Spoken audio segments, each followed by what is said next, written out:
ظالما إلا دمرته وقصمته. ولا حاجة من حوائج الدنيا والآخرة هي لك رضا ولنا فيها صلاح إلا يسرت وأعنتنا على قضائها برحمتك يا أرحم الراحمين.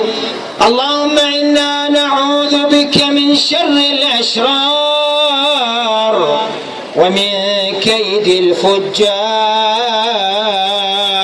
وأعتق رقابنا ورقاب آبائنا وأمهاتنا وأهلنا من النار، وارزقنا عيش الأبرار إنك أنت العزيز الغفار. اللهم ارحمنا بالقرآن قائمين وارحمنا بالقرآن قاعدين.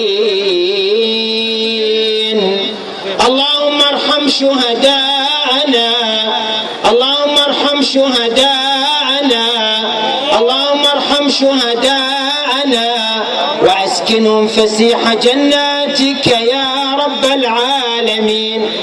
اللهم وفق كل من حضر اعتصامنا هذا، اللهم وفق وسدد خطوات كل من حضر ومن شارك في اعتصامنا هذا.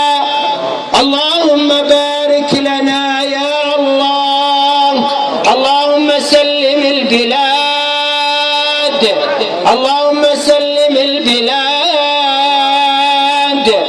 اللهم سلم البلاد وارحم العباد يا أرحم الراحمين.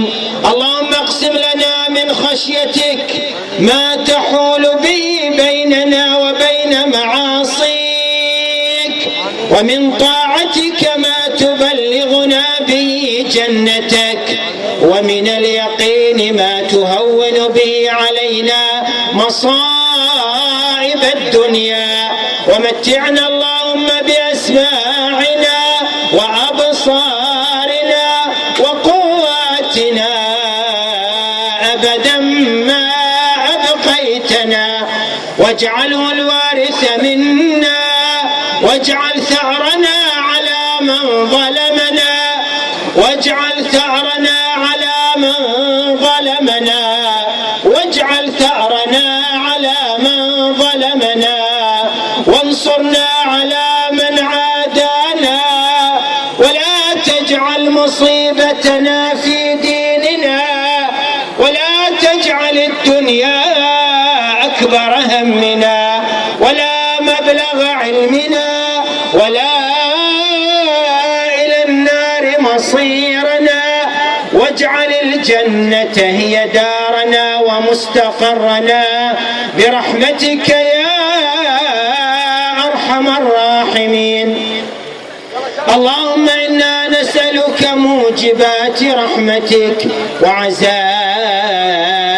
مغفرتك والغنيمة من كل بر والسلامة من كل إثم، ونسألك الفوز بالجنة والنجاة من النار، ونسألك فعل الخيرات وترك المنكرات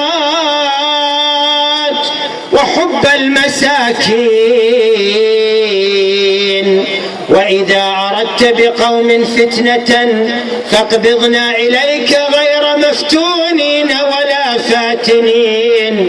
اللهم اجمع صفنا ووحد كلمتنا واجعلنا يدا واحدة على أعدائك وأعدائنا برحمتك يا أرحم الراحمين. إنك على ما تشاء قدير وبالإجابة جدير، ونعم المولى ونعم النصير. وصل اللهم على سيدنا محمد وعلى آله آله وصحبه أجمعين.